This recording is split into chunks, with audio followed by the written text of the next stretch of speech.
Obrigado, Senhor, obrigado, amigos espirituais, por mais essa oportunidade de aprendizado, por mais essa oportunidade de estarmos juntos para falar das verdades espirituais. Estejamos nós com a mente aberta, com o coração aberto, a fim de que possamos verificar esse horizonte que se abre à nossa frente, que é a verdade trazida por Deus, trazida pelos nossos amigos espirituais. Estejamos juntos nesse momento de paz, de reunião, para que possamos levar aos nossos corações o assunto de hoje, que falaremos de religião. Dessa forma, Pai, muito obrigado pela ajuda, pelo amparo, pela inspiração. Obrigado a todos esses amigos espirituais, mas acima de tudo, de todos, Deus, Criador, pedimos a permissão para iniciar os nossos trabalhos de hoje, dando juntos felizes, graças a Deus.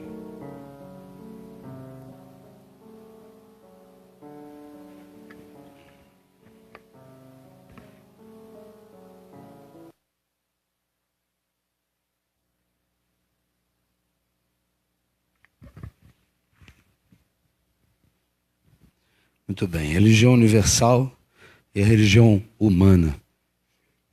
É sempre um processo para nós, qual é a importância, né? De nós até imaginarmos se a religião é importante, o que a religião faz parte da nossa vida. Qual é o que a religião pode fazer por nós. O Espiritismo, com seu tríplice aspecto, o Espiritismo tanto é ciência quanto é filosofia, ao mesmo tempo que é religião. O Evangelho segundo o Espiritismo, principalmente, é o que trata de toda essa parte religiosa, onde busca resgatar para nós o Evangelho. Não renovar, não inventar, não trazer coisas novas, mas explicar para nós o que Jesus quis dizer, né? Que as parábolas, por exemplo, histórias muito bonitas, histórias muito bem elaboradas, mas que já são lá mais de 2000 anos e muitos de nós ainda não conseguem captar a mensagem que Jesus quis trazer de acordo com a parábola, principalmente se nós tentarmos analisá-las ao pé da letra. Então, o que ele quis dizer? Então, as religiões elas não são... Sabia que estava esquecendo alguma coisa. Nós vamos tentar identificar no dia de hoje o que essas religiões representam para nós. E eu começar com uma leitura do livro A Vida Humana e o Espírito Imortal, de Ramatiz. Pergunta: por que os homens precisam de religião? Resposta de Ramatiz: os homens são espíritos encarnados e neles já existe inato o sentimento religioso como um vínculo divino entre a criatura e o Criador. O sentimento religioso, portanto, é comum a todos os seres e raças humanas. Embora varie na sua expressão rudimentar, tem sido assinalado até entre os povos mais selvagens. Nunca desapareceu por completo. Permanece como manifestação espontânea inerente à criatura humana e independente de qualquer fórmula ou organização exterior. Existiu sempre a inata tendência de o homem se voltar para o sobrenatural, num processo de relações vitais entre si e Deus. A necessidade de intercâmbio com uma divindade superior foi sempre objeto de cogitações dos seres humanos. É manifestação universal do sentimento divino que vivifica e liga a criatura ao onipotente. O próprio ateu, malgrado seu esforço inútil e vaidoso de negar a sua origem divina, jamais poderá desligar-se da fonte imortal que o criou. Ou seja, desde sempre, desde que o homem é homem, desde que nós começamos a nossa individualidade, nós criamos em nós a necessidade de tentarmos encontrar algo acima de nós que possa nos ajudar no nosso cotidiano. Então, quando eu estou com algum tipo de problema, eu sempre imagino uma divindade e essa divindade possa me ajudar, me orientar, esclarecer um caminho para que eu possa tomar. Muitos buscam uma casa religiosa, tentando, sempre em busca de quê? Da onde eu vim. O que eu estou fazendo aqui? Né? Para que se existe uma divindade, o que ela quer de mim? Eu acordo de manhã, escovo meus dentes, me preparo para trabalhar, vou trabalhar, retorno para a minha casa. E aí? Qual o objetivo disso tudo? Para que isso tudo? Eu sou uma pessoa boa? Não sou uma pessoa boa? Para onde eu vou depois que morro? São questões.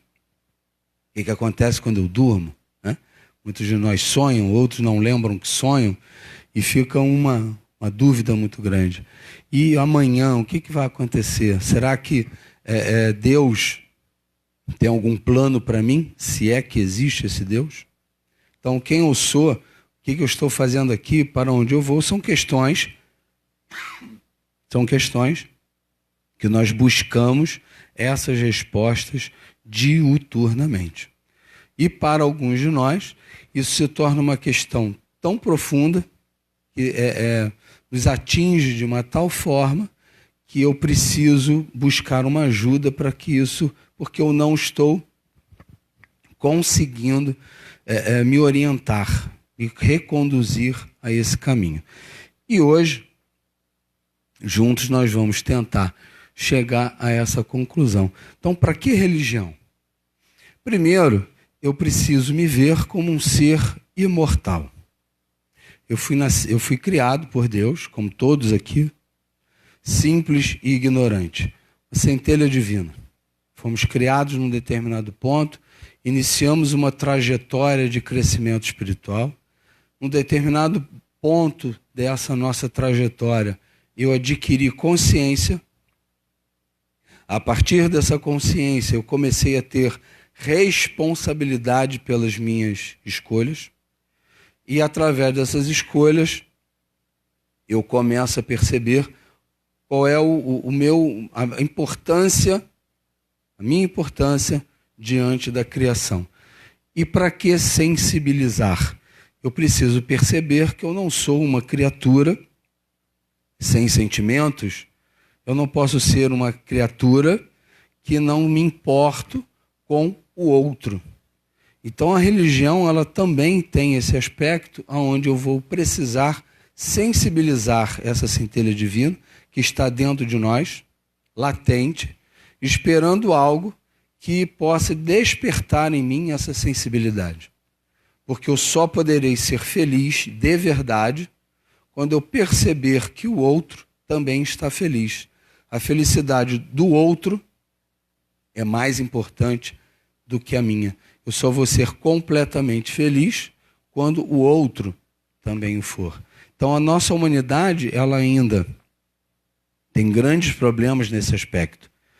Nós somos ainda, a humanidade em si, muito egoísta. Eu me preocupo muito mais comigo do que com o outro. Se eu estiver bem, o resto é consequência, misericórdia de Deus. Se não tiver, tudo bem, desde que eu esteja. Só que invariavelmente alguma coisa acontece na nossa vida, que aquele pseudo momento de tranquilidade cai por terra. E aí eu começo a precisar de outras coisas, nesse caso a religião, para poder me reharmonizar.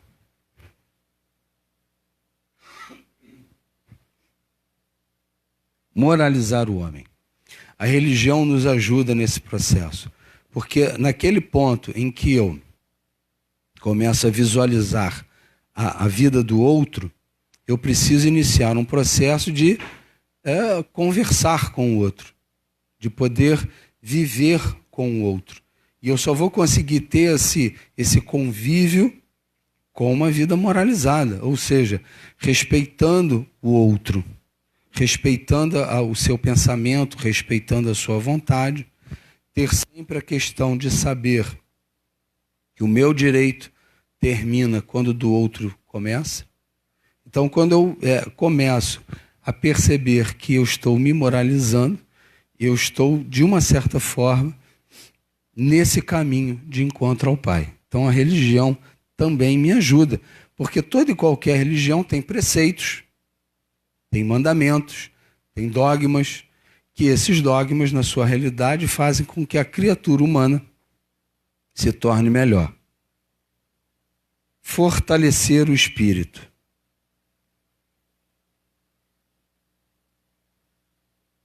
Como é que a religião pode fortalecer o espírito? Na medida em que ela oferece para nós meios de consolação, meios de esperança, e essa esperança, esse fortalecimento nos ajuda a enfrentar as dificuldades. Então, a religião ela precisa me mostrar que existe algo maior do que eu sou maior do que eu sequer possa imaginar, que eu sou capaz de enfrentar essas dificuldades, porque existe uma divindade, existe um poder absoluto que é maior do que todos nós e é capaz de nos oferecer um bom caminho.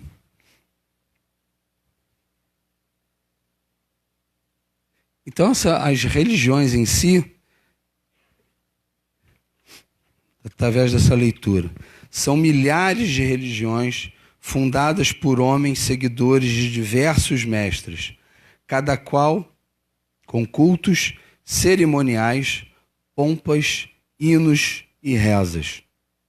Muitos sacerdotes, todos se consideram intermediários entre as pessoas e Deus, com efeitos puramente exteriores. As religiões humanas são, sem exceção, obra dos homens, portanto, com pensamentos e metas distanciadas do verdadeiro caminho. O caminho oculto para o Deus que habita em nós só se abre quando a criatura desperta a consciência e se conscientiza das leis regentes e das virtudes do amor e sabedoria. O espírito precisa aprender a reconhecer-se. O melhor roteiro religioso é o entendimento. Religião não explica a religião. As filosofias espirituais ecléticas abrem a mente e mergulham as pessoas no rumo das verdades. Quando pisamos o primeiro degrau e olhamos para trás, lamentamos os milênios perdidos, rodando em volta de templos, sacerdotes, cultos, roupagens e pompas, coisas que não chegam a Deus. Por quê? Porque religiões, elas precisam, ou precisariam ser, caminhos que nos levam a Deus. Então, isso precisa ser uma trajetória individual. Então, o que nós vamos perceber? Que eu, de forma alguma, aqui hoje, vou dizer qual é a melhor religião. Mesmo dentro de uma casa espírita, eu não vou dizer que a melhor religião é a espírita, porque isso não existe. Porque isso é uma trajetória individual. Se eu encontrei na religião espírita esse caminho que me leva a Deus, maravilhoso.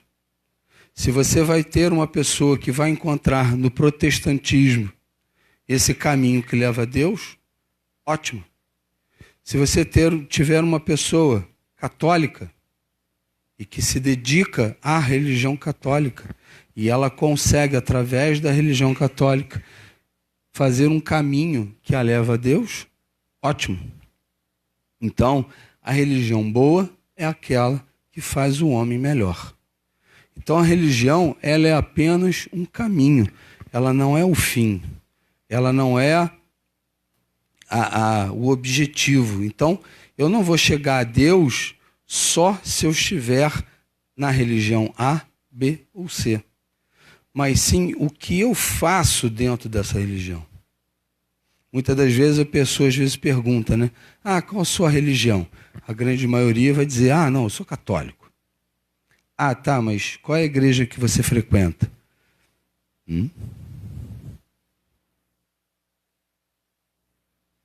Eu não frequento. Então como é que você pode ser católico? Não, eu sou católico não praticante. Falei, tá. É igual o espírita, né? Mesma coisa. Qual a sua religião? Eu sou espírita. Mas qual a casa que você frequenta? O que você faz dentro da casa que você frequenta? Não. Né? Então, o que acontece? Eu preciso estabelecer um caminho. Vamos imaginar, né? Aqui nessa figura que Deus está aqui em cima. Olha só o caminho aqui que essa pessoa está fazendo. Eu posso pegar um caminho por aqui. Imagine que você está querendo ir a Petrópolis. Né? Eu acredito que a grande maioria não esteja pensando assim. Até liguei para minha mãe e pedi desculpas a ela. Falei, mãe, me desculpe, não vou aí te ver não. Ainda mais do jeito que eu estou. Perdão.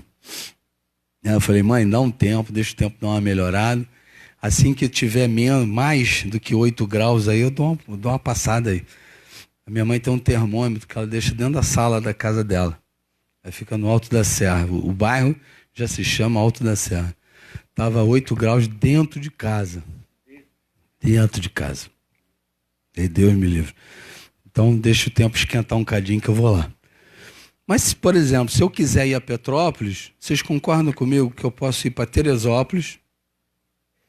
Em Teresópolis eu pegar aquela outra estrada para ir a Petrópolis? Né? Ou então eu posso pegar a estrada teoricamente normal, entre aspas, do Rio para Petrópolis. Vou andar menos, mas eu posso fazer o caminho que eu quiser. Né?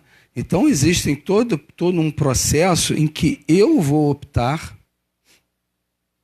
pelo caminho que eu quiser para chegar. Qual é a importância? O que é importante? Eu estar nesse caminho que eu optei, realizá-lo com vontade, realizá-lo de verdade e conseguir chegar lá. Porque o caminho que vai me levar a Deus, quer dizer, o percurso, a estrada que eu vou tomar, é que é importante. O que eu vou fazer nessa estrada? Quais são, a cada curva, a cada desvio, a cada declive, o que eu vou fazer nessa estrada é que é importante. E essa trajetória individual, percebam que nós sempre vamos falar nesse aspecto em termos imortais. Né? Hoje minha esposa estava vendo lá um filme da rainha Mary Stuart, com a rainha lá da Inglaterra e tal, aquela história toda, uma confusão danada entre católicos e protestantes, onde todo mundo se matava só porque um era católico e outro era protestante, e acreditavam no mesmo Jesus. Aliás, até hoje, né? Acreditam no mesmo Jesus. Só porque pensam diferentes, às vezes a gente não se entende. Mas é uma trajetória individual, que um optou por um caminho católico e o outro protestante. Então eu preciso respeitar esse caminho. Até porque, nessa trajetória individual, nós também estamos falando aqui das diversas reencarnações. O Espiritismo vem de 1850 e poucos.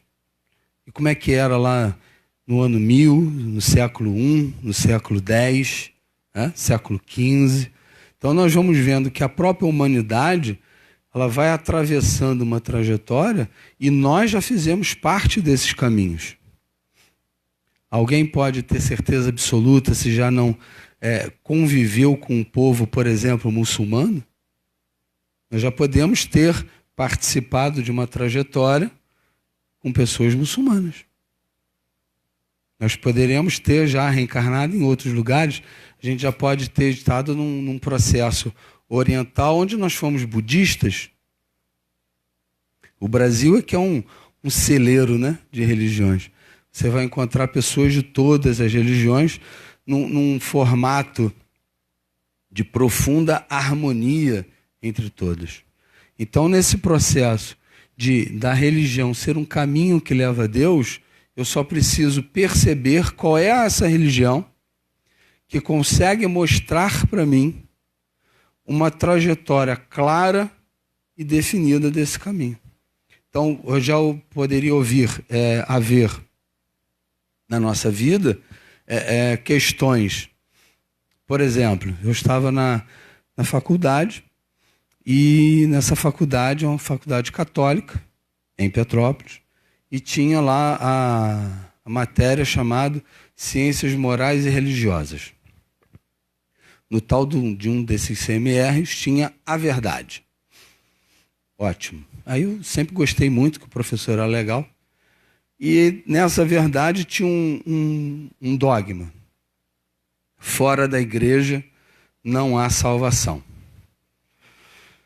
Aquilo me incomodou.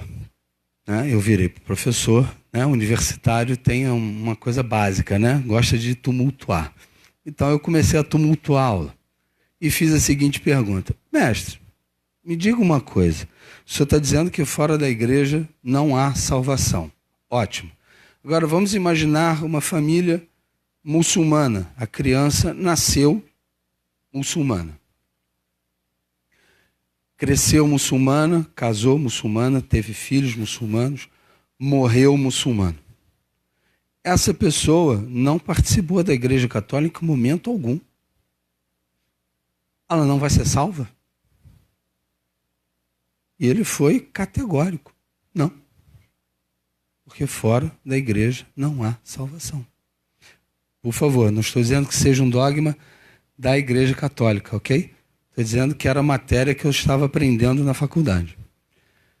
Aí a gente começou, né? Eu comecei a fazer outras perguntas, o pessoal, os outros colegas, né, ficaram animados, aí ficou aquela confusão toda. Aí ele disse a palavra mágica, a frase mágica, né, que é para encerrar com a discussão. Olha só, eu vou dizer uma coisa para você. Isso são mistérios da fé que não nos cabe penetrar.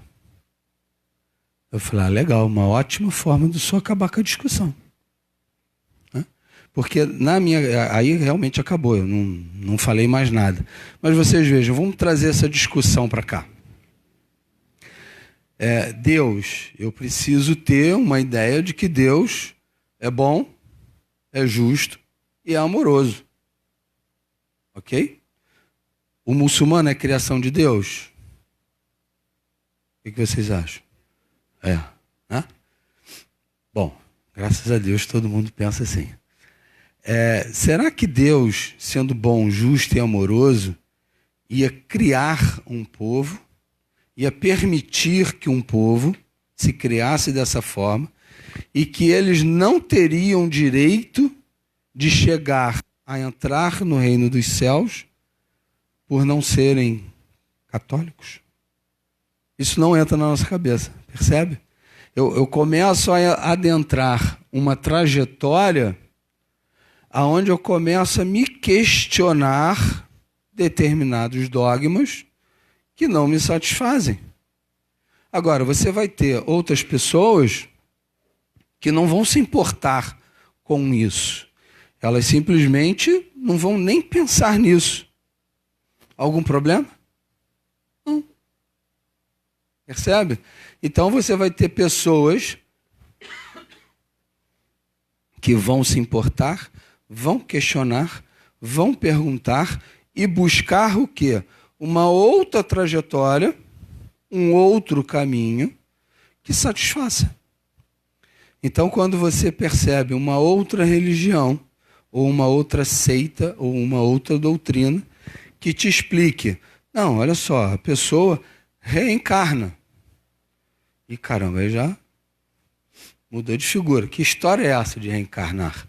Não, reencarnar é assim.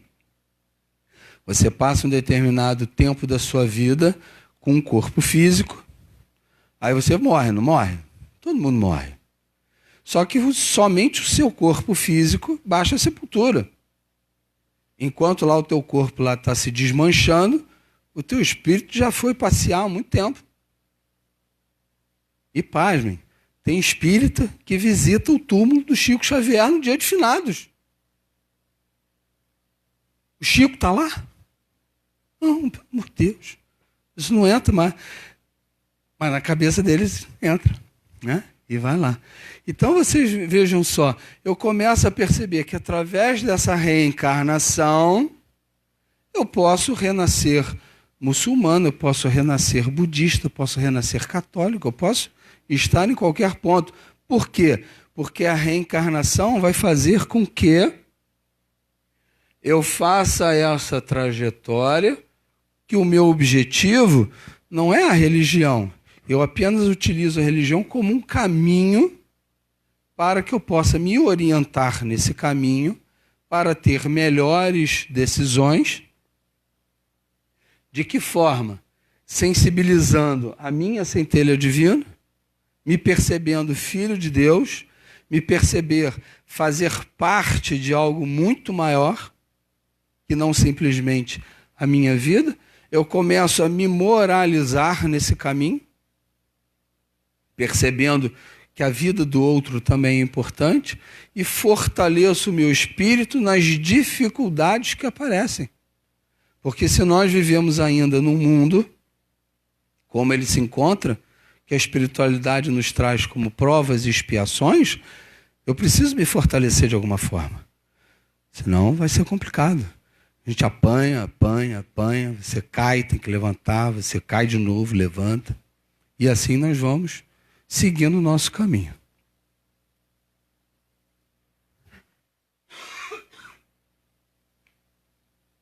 Aí eu chego num ponto em que eu preciso fazer uma separação.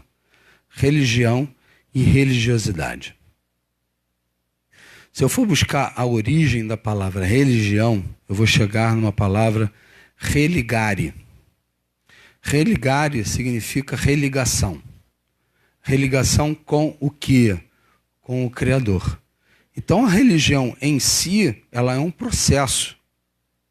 É um processo de religação com o Criador. E como é que eu consigo essa religação? Através desse processo, religiosidade. Então vamos ver aqui.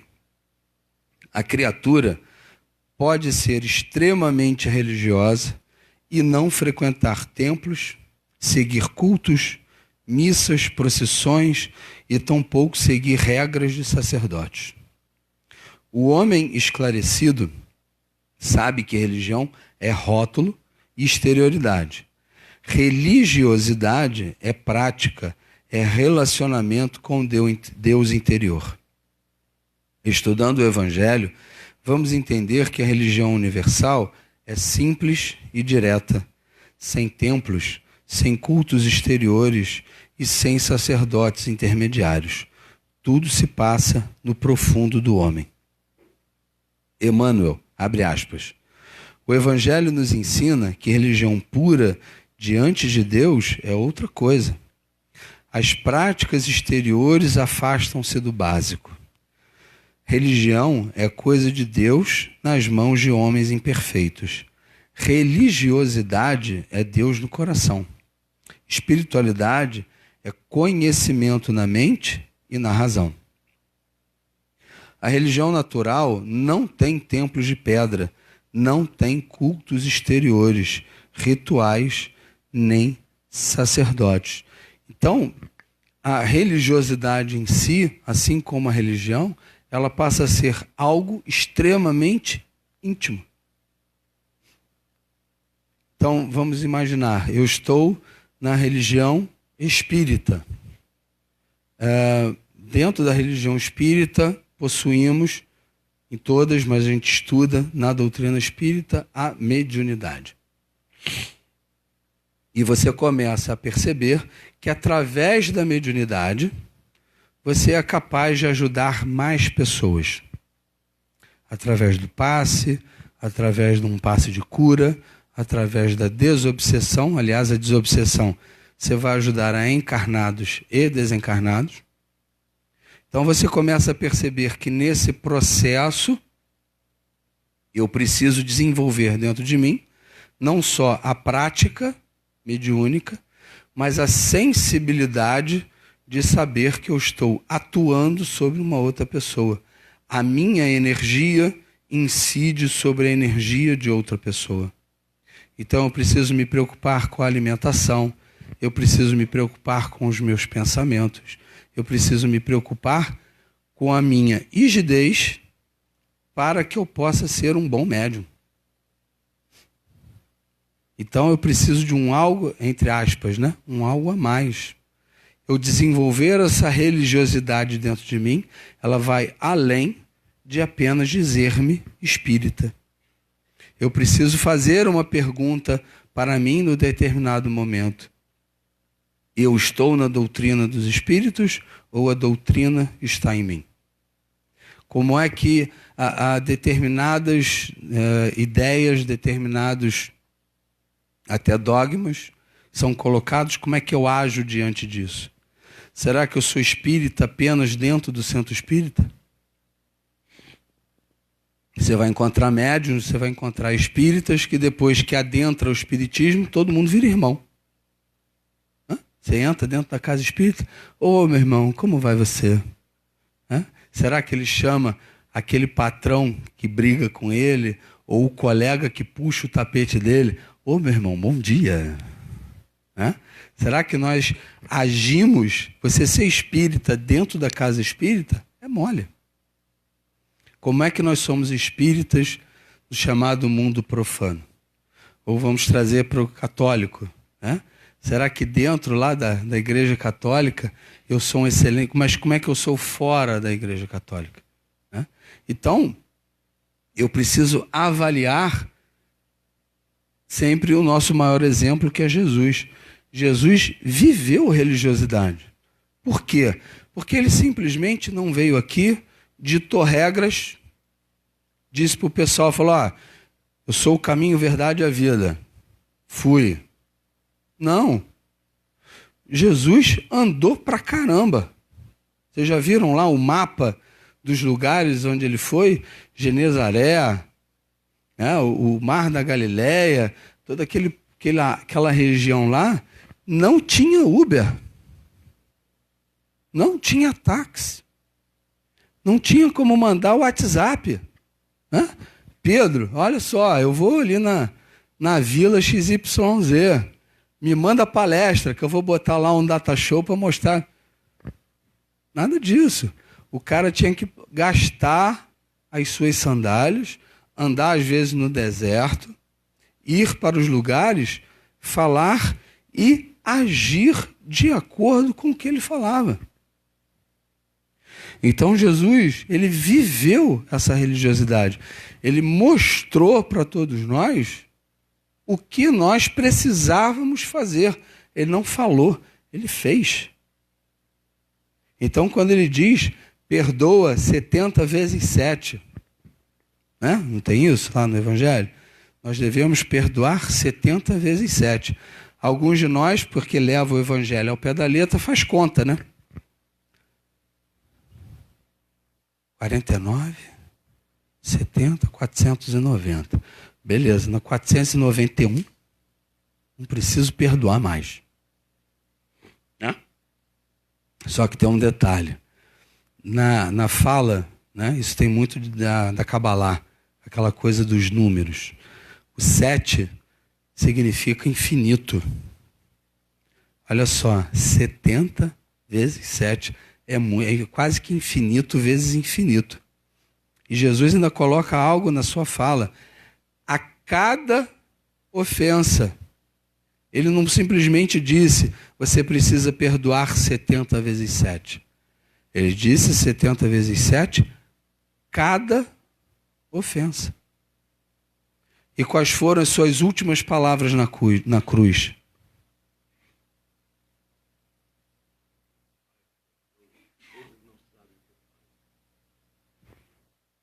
Ele fez o que ele falou para a gente que tinha que fazer.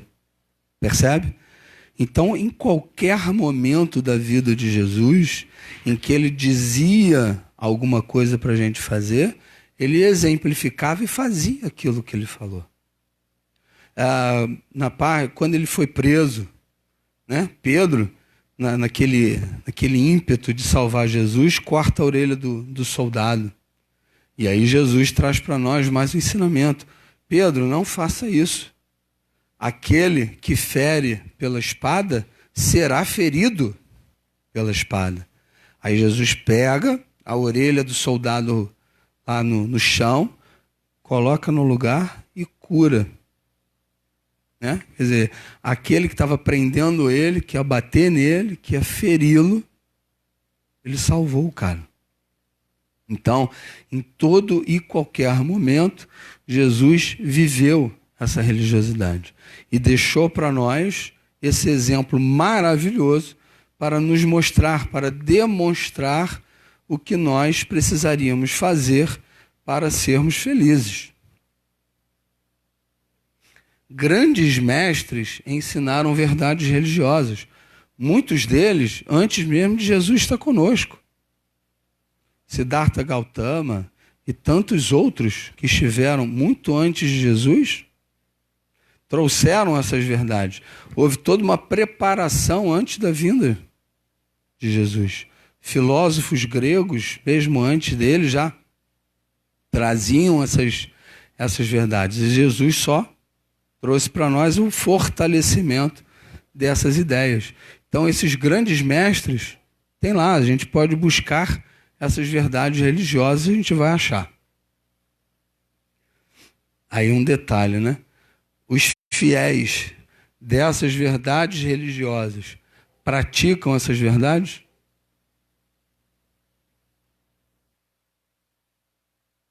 Infelizmente, ali uns exemplos que a gente está vendo hoje, né?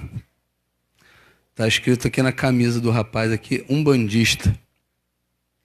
Não sei se vocês viram uma semana aí atrás, pessoas forçaram uma senhora de 80 anos, chefe lá de uma determinada tenda umbandista, a quebrar todas as imagens que ela tinha dentro do seu centro. Quer dizer, na realidade, o que você imagina? Essa senhora, que sabe o fundamento do que estava ali naquelas imagens, que não eram os santos, aquilo é só uma representação, mas uma representação emocional fortemente para ela. Essa senhora poderia ter infartado, poderia ter passado mal, 80 anos, meu Deus. Eles poderiam, além de ter quebrado todas aquelas imagens, matado essa senhora. Por conta de uma ideia religiosa? Só porque eu penso diferente de você? O próprio espírita, às vezes, vê de uma outra forma o umbandista totalmente equivocado. Então, nós precisamos praticar essas verdades com essa realidade. Se Jesus deixou para nós, ama teu próximo como a ti mesmo, eu vou deixar de amar esse próximo só porque ele não é da minha religião? Isso não entra na minha cabeça. A religião em si determina se a pessoa é boa ou má, se ela é moralizada ou se ela não é moralizada. Então eu preciso entender que se Jesus viveu essa religiosidade que nós estamos falando, esses mestres deixaram todas essas verdades, nós precisamos praticar essas verdades, principalmente no que se refere a respeito. Então, mas a gente precisa também dizer as coisas boas, né? Há um tempo atrás, já tem algum tempo, um pastor de uma determinada igreja evangélica pegou o dízimo de um mês da sua igreja e consertou uma tenda umbandista. Eu fiquei, caramba, que legal. Né? Talvez ele tenha sido até mal visto por outras pessoas, né? Mas ele fez um negócio sensacional, quer dizer, ele reconstruiu um lugar na mesma comunidade. O centro havia sido destruído e ele ajudou as pessoas a reconstruírem. Porque se aquela pessoa está na tenda umbandista, está fazendo caridade, por que o outro é melhor? Não.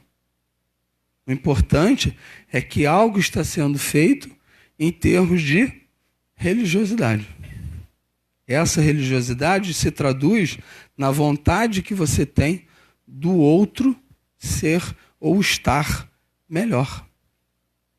Porque se essa pessoa entrou naquele templo, como a pessoa entra aqui na UER, ou entra em qualquer outra casa, ela está com algum tipo de problema, está com algum tipo de dificuldade.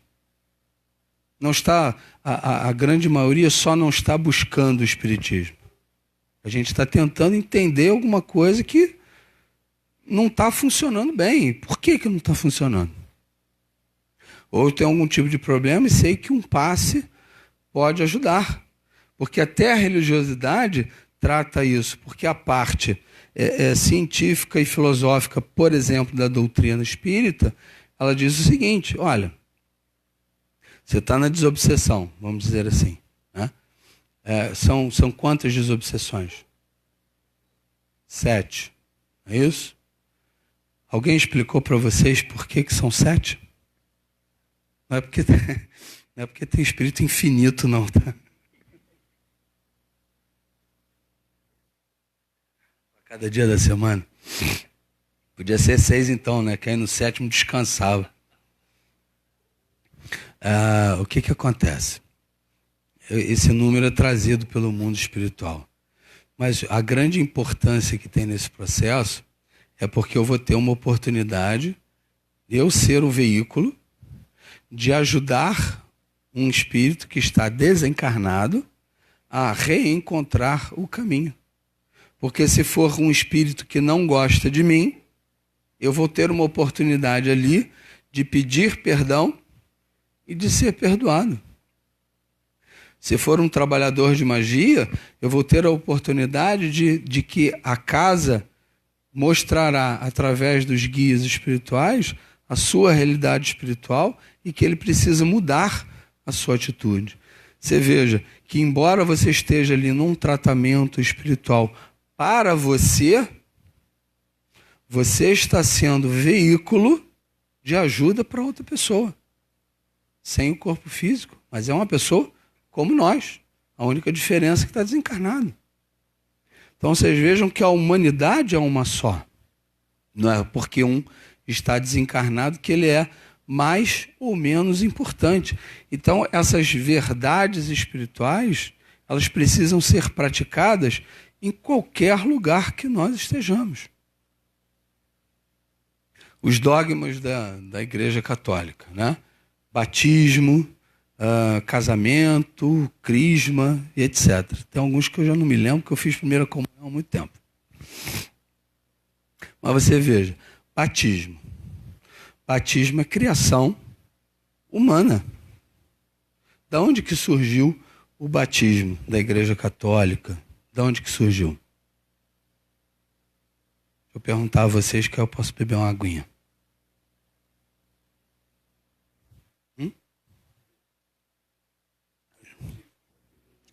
João Batista, né? Mas por que João Batista adotou o batismo daquela forma, de quase afogar as pessoas? Simplesmente porque João Batista era contra a circuncisão. Então ele criou um processo para que as pessoas passassem por um batismo aonde ela está se entregando por uma mudança na sua vida. Né? Então aquilo ali era um momento especial na vida da pessoa, aonde ela até ali vivia de uma certa forma, e depois dali ela era uma pessoa diferente. Em alguns casos você vê, Saulo virou Paulo.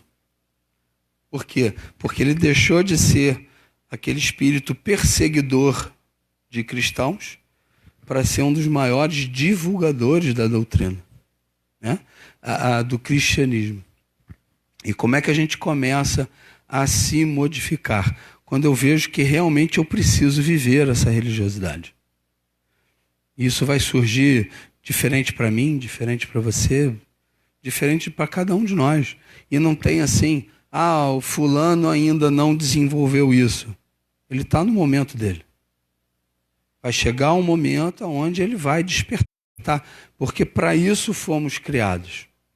Eu só vou encontrar esse ponto de libertação do meu espírito das coisas humanas quando eu desenvolver em mim, não a religião, mas a religiosidade. Porque eu não preciso estar na religião A, B ou C para ter essa religiosidade. Ou seja, esse sentimento de religação com o Criador. Saber que aquela pessoa que está na minha frente é meu irmão, sim. Ou irmã. Né? Onde nós precisamos dividir as coisas. Não vai acontecer igual acontece às vezes na casa da gente, que a gente está fazendo um lanche, aí sobrou só uma coxinha no prato. Aí alguém grita assim, apaga a luz. Aí alguém foge. Não, o que vai acontecer? Tem 4 pessoas, a gente vai cortar a coxinha em 4. Cada um come um pedacinho. Né? É difícil, né? Chegar a esse ponto, mas a gente precisa chegar. E eu tenho certeza que nós vamos conseguir chegar lá. Então, a religião, ela vive de conceitos e dogmas, ela vive de rituais e templos, orações e trajes, cada uma com o seu. Né? Uma questão, vocês sabem por que a gente usa jaleco? Uma das questões, né? Podem ter várias, mas uma das questões é para pura e simplesmente você ter as pessoas iguais. Você pode ter uma pessoa com uma grande capacidade financeira e estar vestida, sei lá, Calvin Klein, né? E a outra nem tanto. Mas quando os dois colocam jaleco, eles estão sob o mesmo sentimento. A gente sente como se fosse um manto sagrado, aonde você se iguala, onde realmente todos sentem-se irmanados num mesmo objetivo. Mas, de certa forma, para outras pessoas, vai estar dentro desse processo. Não, você não... O espiritismo, por exemplo, que algumas pessoas usam um termo que não existe, mas às vezes usam só para diferenciar, tal do kardecista, né? Isso não existe, é um termo que a gente criou. Não pode ter. Eles não aceitam jaleco. Né? Tá errado? Tá certo? Cada um com o que faz, né, melhor no processo. Então, a religião, ela vive disso. Sem isso, ela não se sustenta. Né? Você vê, os sacramentos, por exemplo, da Igreja Católica, são aqueles vários, né? Eu falei alguns: batismo, crisma, casamento, extrema-unção, não é isso? Se eu esqueci algum ou falei demais, me desculpem, que eu já não sou mais da Igreja Católica há muito tempo. E é diferente de religiosidade. Por quê? Porque a religiosidade, ela troca os conceitos e os dogmas por amor ao próximo. Se você acha que aquele dogma daquela religião é muito importante, quem tem religiosidade vai dizer, sem problema, eu vou continuar amando você da mesma forma. Eu vou continuar respeitando você da mesma forma. Se você usa guia de Oxalá, não vai fazer a mínima diferença, porque você, como eu, quer o bem do próximo. Não importa como você faz isso. Paciência e tolerância. É claro que aqui você também pode ter, mas na religiosidade isso é fundamental. Ter paciência para com o outro. A gente não, é até fácil nós termos paciência com aqueles que convivem conosco, né? No trabalho, mas dentro de casa. A gente consegue ser paciente com a nossa mãe, com o nosso filho, com o nosso irmão.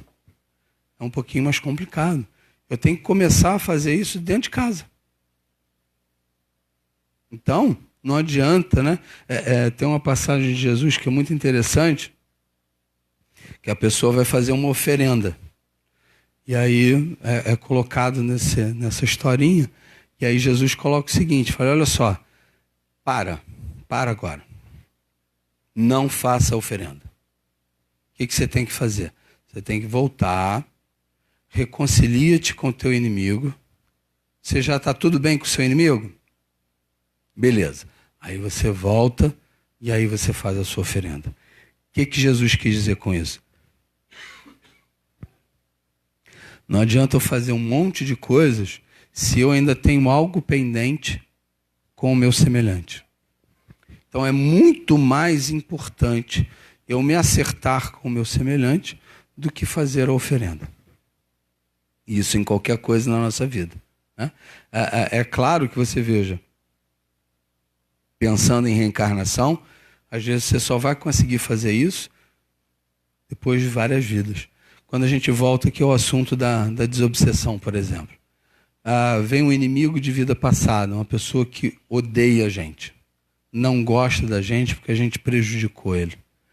Ele vem aqui, a gente conversa com ele, ele aceita parar de nos perseguir, porque ele entende que ele também não é só vítima, etc, etc, etc. Ele segue o caminho dele. A espiritualidade mostra para onde ele vai e vai. Mas ali, muitas das vezes, é o primeiro ponto, é o primeiro passo. O processo só vai finalizar quando esses dois espíritos conseguirem reencarnar juntos. Às vezes, como mãe e filho, pai e filho, irmão, né? Muitas das vezes a nossa família é esse grande palco reencarnatório que oferece a condição para que esses espíritos se reencontrem. E aí a gente vai começando a explicar por que às vezes eu tenho dificuldade com a mamãe, por que eu tenho dificuldade com o papai, por que às vezes eu tenho vontade de enforcar o meu irmão. Né? Aí o que você pensa? Não posso fazer, né? Afinal de contas, é meu irmão. Então, paciência e tolerância. Aliás, a nossa humanidade hoje está muito tolerante, né? Não está? Está não? Quem aqui já apagou o cara do Facebook só porque ele não... Outro dia eu tinha um amigão meu, estava lá no Facebook, aí botou lá, se você vai votar em fulano, pode me apagar do seu Facebook. Aí eu mandei uma mensagem para ele, não, se você quiser me tirar, você tira, porque eu vou votar no outro e vou continuar gostando de você do mesmo jeito. Não é porque eu vou votar diferente de você que eu vou deixar de te amar. Aí ele não me desligou. Ai, perdão. Entende? Então a gente precisa ser paciente e tolerante. Perdão e compaixão. Quem aqui gosta de perdoar?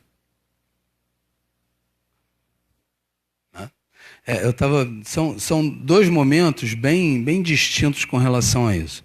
Há muito tempo atrás, eu acreditava no seguinte, que uma pessoa falou isso, eu raciocinei sobre isso e já sei a verdade. Perdoar é esquecer as ofensas. Vocês concordam? Passado um maior tempo, eu escutei uma frase diferente. A frase dizia assim, perdoar não é esquecer as ofensas. É você lembrar das ofensas e aquilo não te atingir mais. Ok? Melhorou. Né?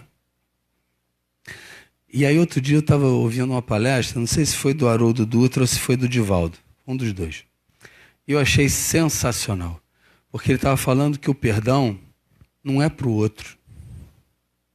O perdão é para você. Porque o perdão, ele vai fazer com que você elimine a mágoa que existe dentro de você. E se você conseguir eliminar a mágoa que existe em você, você não vai ficar doente. Então, o perdão é para você, não é para o outro. Eu achei sensacional, porque fecha com chave de ouro todo esse processo, né? Que realmente perdoar é você lembrar da ofensa. Eu agora mesmo já lembrei de uma, né? E você não pensar assim, tomara que você escorregue e bate com a cabeça na parede. Não faço mais isso, graças a Deus, né? Então você lembra daquele processo automaticamente eu te perdoo. E aí quando você escuta isso, né, que o verdadeiro perdão é para você se sentir melhor, você estar melhor, é uma verdade indiscutível, né? E é isso mesmo, porque a mágoa faz a gente adoecer. A mágoa diminui a nossa imunidade, a mágoa faz com que você pense negativamente, a mágoa faz com que você emita pensamentos negativos a outra pessoa. A mágoa, lembrando a nossa palestra de número 9, faz você praticar magia. Porque quando você pensa na outra pessoa negativamente, você está emitindo uma energia negativa para ela e você, de certa forma, está magiando aquela pessoa. Olha só quanta coisa você evita só com o perdão. Né? Eu costumo dizer que eu pena não sinto mais. Né? Por exemplo, nosso irmãozinho lá, eu só falo no nome dele, eu sempre falo isso, que é sempre bom, né? Porque o que Jesus colocou no Evangelho? Não julgueis para não ser julgado. Né? Então eu só lembro do nosso irmãozinho Sérgio Cabral, porque ele já assumiu o que fez. Ok? Então eu não sinto pena dele. Porque se ele fez, ele vai ter que responder pelo que ele fez. Materialmente, através da justiça dos homens, e espiritualmente, através da justiça divina. Mas eu preciso ter compaixão dele. Porque haverá, talvez, bastante sofrimento no caminho dele. Porque se através das suas atitudes ele causou sofrimento a outras pessoas, ele vai precisar passar por um sofrimento igual ou parecido, para que ele possa entender de verdade o que ele causou ao outro.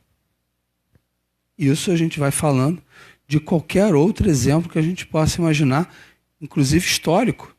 Né? Pessoas que através da guerra causaram tanta destruição, por egoísmo, por orgulho. Né? Tem uma história do Napoleão que é muito bonita. Napoleão Bonaparte estava para se autodeclarar imperador. E você tem em 2 livrinhos, que eu sinceramente sempre falo os 2, que eu ofereço a vocês que leiam os 2. Cartas e Crônicas e Contos e Apólogos, Chico Xavier. Num dos 2 tem uma história muito bonita, que eles retiram Napoleão do corpo, ele está dormindo, aí levam o Napoleão para uma reunião. E nessa reunião, vários espíritos reunidos de alta estirpe, de alta categoria espiritual, para lembrarem a ele da missão que ele assumiu antes de reencarnar, para resgatar o povo francês. Aí foi nessa reunião, muitas lágrimas, lembranças, e aí Napoleão acorda e se autodeclara imperador. Né? Talvez ele tenha achado que aquilo foi um pesadelo, não adiantou nada, porque o seu livre-arbítrio fez com que ele tomasse a decisão que tomou, e aí a história nos diz o que aconteceu. Logo depois ele foi preso, um monte de gente morreu, etc, etc. Tenho compaixão no coração pelas suas decisões, porque é um espírito que vai precisar responder por suas atitudes. Sinto compaixão de mim mesmo, que nessa atual vida respondo por atos de vidas passadas. Então você veja como o espiritismo, na sua parte religiosa, se eu trouxer isso para mim, eu começo num processo de entender o meu sofrimento e o sofrimento alheio, sem desejar em momento nenhum que essa pessoa não passe pela justiça divina, porque não tem jeito. A justiça dos homens é falha? Às vezes sim. Mas eu não posso ficar zangado com Deus por conta disso, porque é livre-arbítrio dos homens. Então eu tenho dentro de mim a paciência de aguardar a justiça divina. jamais buscar a justiça com as próprias mãos. Porque eu só poderia buscar essa justiça se eu tivesse toda a verdade. E quem é que tem toda a verdade? Você se lembra de quantas vidas que você já teve? Ainda mais encarnado. Né? Quando nós estivermos na parte espiritual, às vezes dá para lembrar de umas 2. Mas desde que a gente foi criado, desde que nós adquirimos a consciência, a partir do momento que tivemos o livre-arbítrio, quantas vidas nós já temos? Alguns talvez tenham vindo até de capela. Né? Então, eu preciso viver tudo isso.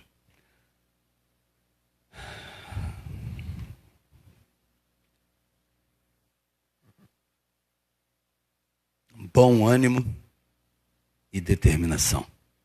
Né? Bom ânimo para que eu possa me levantar, saber que eu vou enfrentar a dificuldade, saber que existem tantos milhões de desempregados. Se eu também estiver, eu vou ter que batalhar com essas pessoas por talvez uma oportunidade, mas eu preciso ter bom ânimo, porque se ainda não aconteceu, é porque a história ainda não acabou.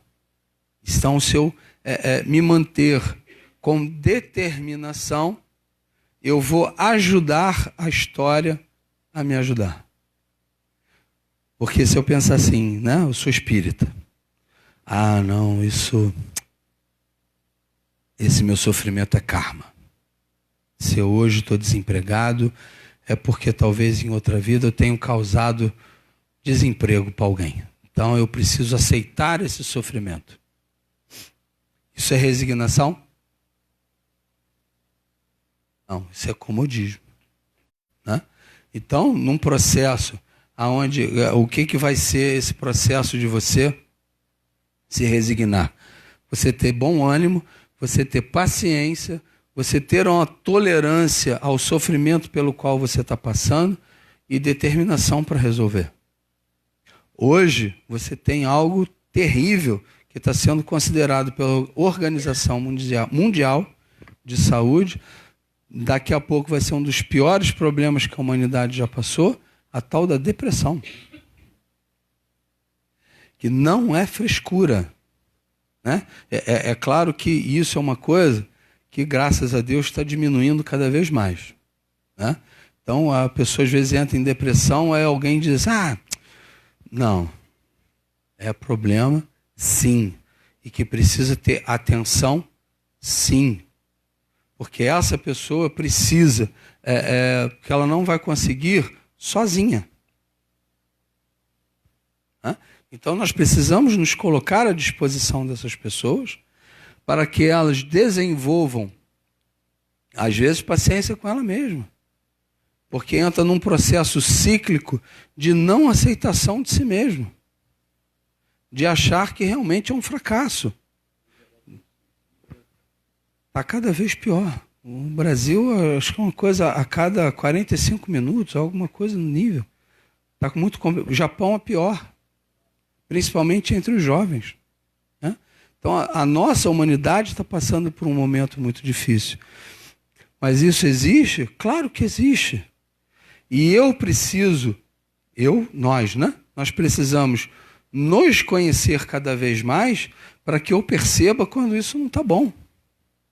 Quando eu não estou bem e que eu preciso buscar essa ajuda. Que eu preciso buscar essa orientação para que eu não perca esse bom ânimo e essa determinação para buscar esse bom ânimo.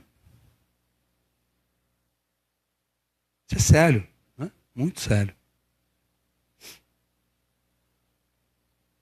Então, a religiosidade, nesse aspecto, ela é transformação. Eu vou buscar em mim essa transformação. É difícil? É. Ok? Mas não é impossível. Só esse momento da gente aqui estar junto, né? De nós falarmos sobre esses problemas, alguns detalhes machucam Às vezes a gente até pensa assim, puxa vida, alguém disse pro Leandro o meu problema. O cara tá, né? Ele tá falando para mim isso. Não.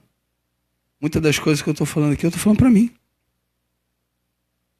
Você às vezes dá uma escorregada, você está trabalhando, tem um projeto agora para entregar, e aí às vezes eu fico olhando para o trabalho em casa. Estou fazendo um projeto, às vezes quando eu volto, estou assim olhando para a tela do computador, espero que meu chefe nem esteja me vendo. Aí você dá aquela desanimada, eu falei, meu Deus do céu, eu não vou conseguir entregar isso. Não vou conseguir. Aí dá aquela desanimada, aí é quase como se você, ao mesmo tempo, né? Você pega lá um copo d'água, joga na cara, não, tá, bora, e aí você retoma o caminho. Tem que ser assim, às vezes, né? Às vezes você tem que dar, às vezes você acha que está ficando maluco, né? Você fala com você mesmo, mas esse é um bom caminho. Olha lá no espelho, cara, pô, não estou te reconhecendo. Vamos lá. E aí isso é uma transformação. Porque, vamos pensar, em termos, deixa eu puxar a brasa para a minha sardinha. Doutrina espírita. O que a doutrina espírita fala para mim? Eu sou imortal. Eu reencarno. E existe uma lei de causa e efeito. Básico. Ok? Se eu realmente penso dessa forma, eu hoje vivo as consequências do que eu fiz em outras vidas. Ok? Ok. Então, eu preciso vivenciar isso. A vida, ela se mostra para nós de uma certa forma que é exatamente o que eu pedi enquanto estava na espiritualidade. Quem já viu aquele filme Amor Além da Vida? Com Robin Williams. Acho que a grande maioria já deve ter visto esse filme, né? Até porque de vez em quando passa na sessão da tarde, igual o Ghost, Lagoa Azul, né? E alguns outros. Mas esse filme, o que acontece? Num determinado ponto, os caras lá resolvem que vão ter que vir voltar junto, né? Aquela moça que suicidou. E Nosso Lar, todo mundo aqui viu o filme Nosso Lar? O filme todo mundo vê, né? Mas eu sugiro que leiam um livro. É bem melhor do que o filme. Bem melhor no sentido, pelo amor de Deus, não estou dizendo que o filme não é bom, o filme é ótimo, maravilhoso. Quem não viu, por favor, veja. Mas é que tem muita coisa que tem no livro que não passou no filme. Ok? Mas você veja, a tia do Lísias, né? Ela resolve, ela não tinha que reencarnar, não precisava reencarnar. Falou, não, eu vou reencarnar para poder receber a neta. Você vê que bacana. Só que quando a gente reencarna, a gente esquece. Então, talvez o sofrimento pelo qual cada um de nós aqui está passando, fomos nós que escolhemos passar. Ninguém impôs isso a nós. Nós é que escolhemos isso. Alguém deve pensar assim, né? Caramba, fui eu que escolhi ficar com fulano? Não acredito. Foi sim. É claro que isso depois assim, de uns 20 anos, né? 30. Então vamos lá. Por que tantas religiões? Chico Xavier, né? Por que tantas religiões? Estamos em faixas diferentes de interpretação, mas somos uma só família diante do nosso Senhor Jesus Cristo. Uma das primeiras coisas que a gente aprende na doutrina espírita. Eu sou um espírito imortal. Deus nos criou simples e ignorantes. Todos. Ok? Para que nós sejamos perfeitos um dia. Felizes e perfeitos. Só que não é dito, quando a gente lê essa frase, não é dito que nós fomos criados simples e ignorantes, todos ao mesmo tempo. Ok? Então, você pode ter, sei lá, 350 mil anos, eu ter só 50 mil, eu sou novinho. Ok? Você não é mais velho, né? Você é mais experiente. Percebe? Então, eu tenho uma condição espiritual e cada um de vocês tem a de vocês. Então eu tenho um entendimento diferente de muitas outras pessoas. Então, na realidade, o que o Chico Xavier está colocando isso? Se uma pessoa está numa determinada faixa de entendimento de uma determinada verdade, ela não é diferente de mim. Ela apenas precisa de uma religião que se adeque àquele faixa de experiência. Vou tentar dar um exemplo para vocês, que eu já contei essa história aqui, mas quem ainda não ouviu, vai ser novidade. Aquele meu colega de trabalho, batista, né, de uma outra religião, e que ele vira para mim, a gente sempre conversava, e ele dizia que queria conversar comigo a respeito de Jesus, a respeito do Evangelho. Aí eu disse para ele, falei, cara, olha só, converso sim, sem problema nenhum. Eu só queria combinar com você uma coisa. Você não vai tentar me fazer batista, porque eu sou extremamente feliz espírita. E vou perguntar para você, você é feliz batista? Sou, claro. Minha família inteira vai, então ótimo. Então eu não vou tentar transformar você em espírita.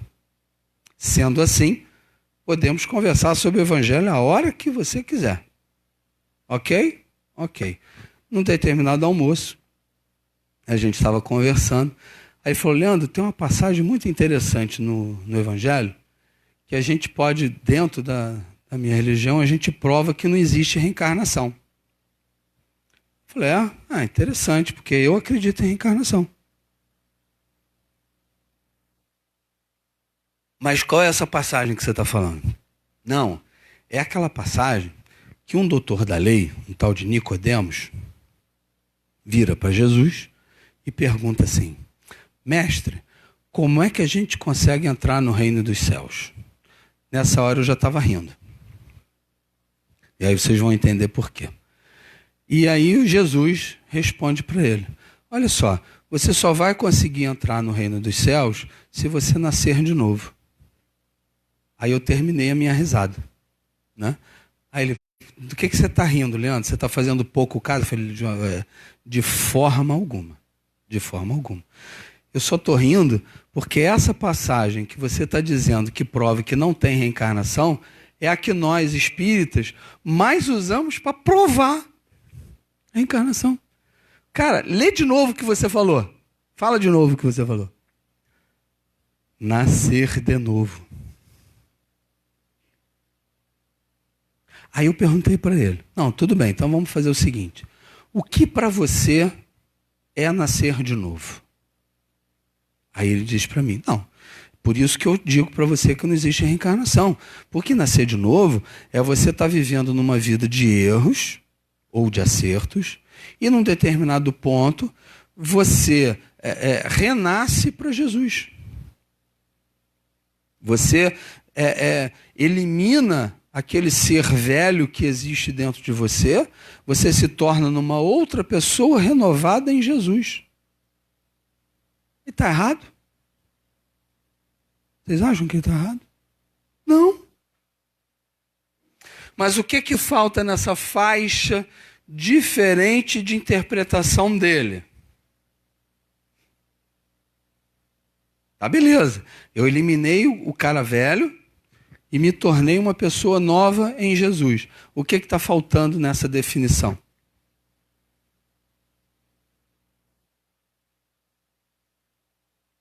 O que ele fez errado até ali. O que vai fazer? O que vai acontecer? O que aquele espírito vai trazer para ele de acordo? Porque eu acredito que qualquer pessoa que esteja hoje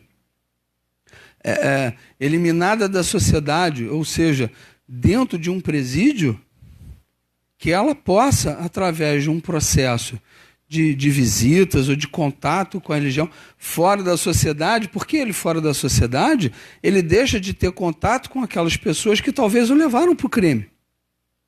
E que aquela pessoa, tendo esse contato com outras verdades, que inclusive os que mais visitam os presidiários são os nossos irmãos evangélicos, que fazem um trabalho muito bonito nessa área, e alguns passam nesse processo de coração, não é só para ter progressão de pena, né? Que até os nossos irmãozinhos lá, coisa lá, tá lendo um monte de livro, tá aprendendo a ser padeiro para ter progressão de pena. Vamos lá. Essas pessoas estão despertando, estão eliminando o homem velho, estão despertando em Jesus. Perfeito, estão nascendo de novo. Mas eu não posso esquecer que através da justiça divina, eles vão ter que responder o que eles fizeram. E como é que eles vão responder isso? Reencarnando. Então, a minha faixa de interpretação, que não é melhor nem pior do que a desse meu amigo, é apenas diferente, porque a ideia dele vai até ali. Percebe? Então nós estamos numa faixa de interpretação também diferente. E eu estou fazendo mais porquês. Eu estava conversando com uma pessoa uma vez, eu fiz uma palestra, aí eu estava me arrumando, aí quando eu fui embora, eu passei, eles estavam conversando. Aí a gente, né, por favor, não dê uma de enxerido, né? Eu estava vendo se ela estava falando mal de mim fazendo palestra. Se ela tinha gostado ou não. As coisas, né, de vaidade, que é sempre importante. Mas o que foi interessante que ela colocou? Ela estava falando assim, esse negócio dessas palestras é meio esquisito. Aí eu comecei a andar até mais devagar, que é para ver se eu pegava o porquê. Eu antes tinha um monte de dúvida. Depois que eu estou ouvindo essas palestras aqui, eu estou com mais dúvida. Aí se eu tivesse intimidade, né, se eu conhecesse a pessoa, eu poderia passar perto dela e dizer, graças a Deus. É para isso que serve. Você captou exatamente o grande objetivo de levar para as pessoas. Por quê? Porque quando você fala em reencarnação e você começa, mas por que eu reencarno? Por que tem lei de causa e efeito? Aí, quem é que já pensou isso? Que depois que a gente entra no Espiritismo, se eu tinha dúvida, agora eu tenho dúvida elevada a 10ª. É uma verdade. É muito verdade isso. Mas faz parte desse roteiro. E por que as dúvidas surgem? Porque eu vou continuar perguntando por que aquilo acontece daquela forma. E algo que o meu espírito está procurando há pelo menos umas 3 vidas, eu estou encontrando agora. Percebe como é que é importante isso? Então, essa coisa de você poder fazer pergunta, eu acho bem legal. Então, façam pergunta.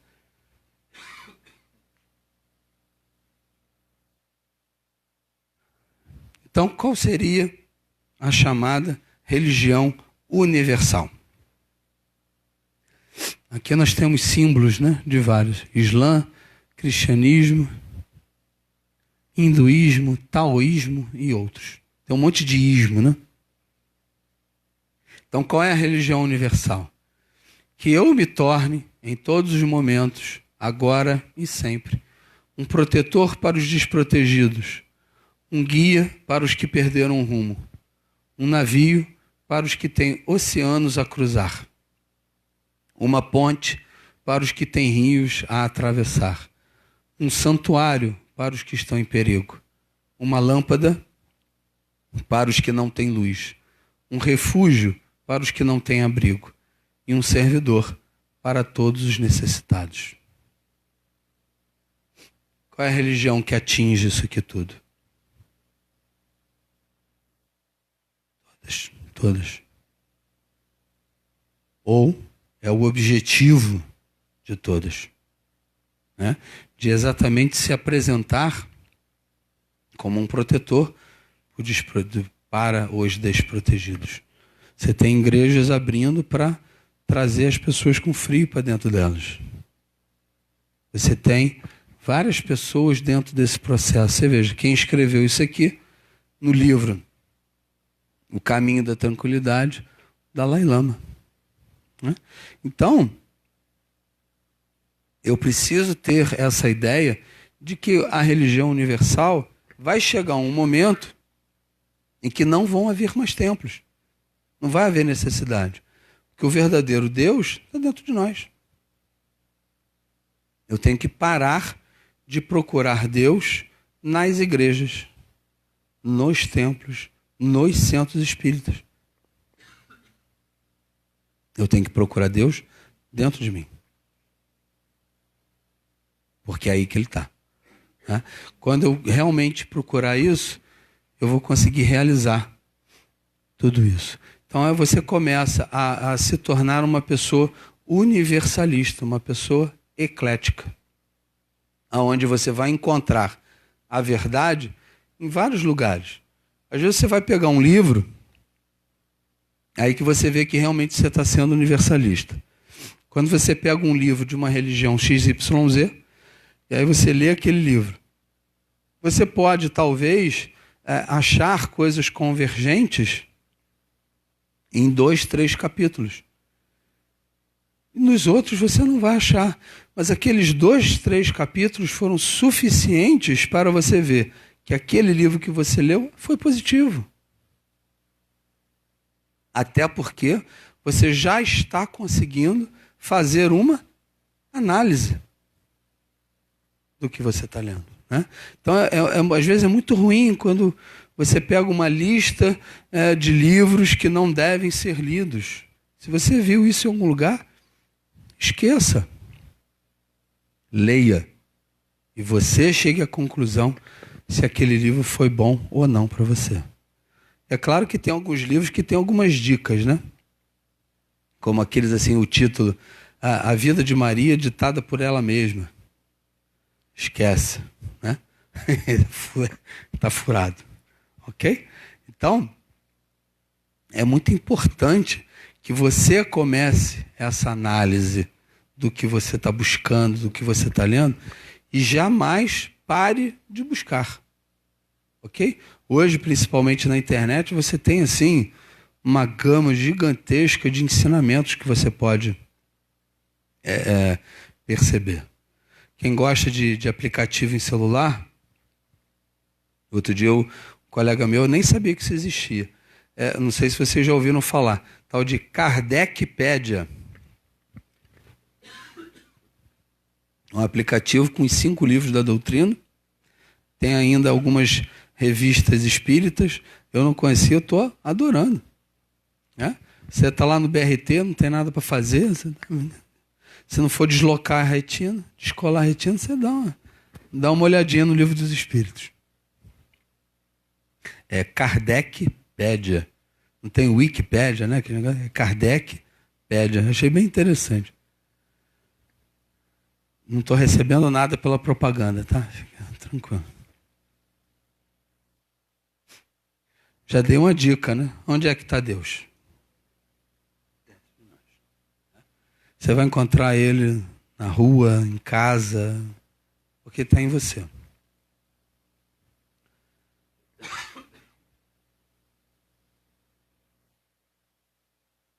Na realidade, a nossa sociedade, ela nos oferece, porque já que eu estou vivendo num mundo de provas e expiações, até mesmo essa questão religiosa faz parte desse processo. Meu Deus, está acabando o gás. A religião universal, Gandhi. Pelo que sei da história das religiões, todo grande avanço religioso é feito longe da religião organizada e formal. As grandes verdades religiosas que os profetas da religião compreenderam e proclamaram perderam-se quando seus discípulos tentaram localizá-las em ambições e templos. A verdade é tão universal que não pode ser confinada nem tornada sectária. Por isso, considero templos, mesquitas, igrejas como a prostituição da religião. Em todas as nações, testemunhei a degradação da verdade e da retidão dos templos. Quando a religião é transformada em monopólio do sacerdócio e os templos tornam-se interesses invertidos, a grande massa da humanidade é isolada da verdade, até que surjam novos profetas para quebrar a ortodoxia e libertar os espíritos dos homens da dependência de sacerdotes e templos. Buda, Jesus e outros perceberam e ensinaram a verdade, que é universal em seu caráter e proveitosa a todos os homens em toda parte. A religião perde o seu caráter humano e merece, assim, a sua reputação ao ser chamada de ópio do povo, né? Então, infelizmente, você vê que muitas das vezes a religião é usada de ferramenta de dominação. É aonde Jesus alertou dos chamados falsos profetas, né? Aquelas pessoas que utilizam da religião para dominar as pessoas e sobressair sobre elas, se dizendo dominadores da verdade. Esses eu também preciso ter compaixão, que em determinado momento sofrerão por suas atitudes. Por quê? Porque está enganando o povo. Você vê, é muito difícil você passar toda uma vida acreditando em algo do tipo: se você me der, que isso não está em lugar nenhum, né? Se você me der 10% do seu salário, você vai ganhar um apart hotel no céu. Seu lugar no céu está garantido. Aí a gente morre. Qual é a primeira coisa que eu vou procurar? E não vai achar, né? Então, vai gerar sofrimento, vai gerar dificuldade e etc. Então, eu preciso ter, no mínimo, cuidado com o que eu falo. Sempre. Então, a religião é caminho, não fim. Ok? Muito bem. Então, vamos nos preparar para o nosso passe. Vamos fechar os nossos olhinhos.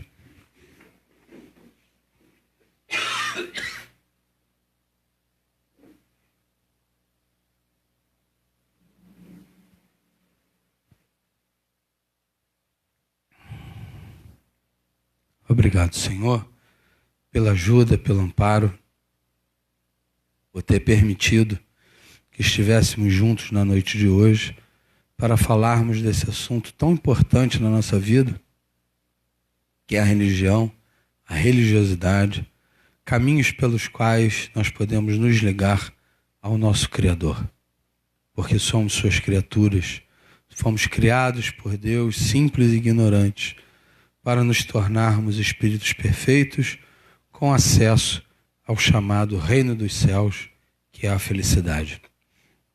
Que possamos nós, Pai, termos Deus dentro de nós. E toda dificuldade, todo momento difícil, eu me ligar a esse Deus interior e que eu possa, assim, como nos dizem nossos amigos, deixai brilhar a vossa luz. Nós temos uma luz interna muito maior que sequer podemos imaginar. Assim, amigos espirituais, muito obrigado mais uma vez, mas sempre, acima de tudo e de todos, está Deus nosso Pai, o Criador, o qual pedimos a permissão para encerrarmos a nossa palestra de hoje, dando juntos felizes. Graças a Deus.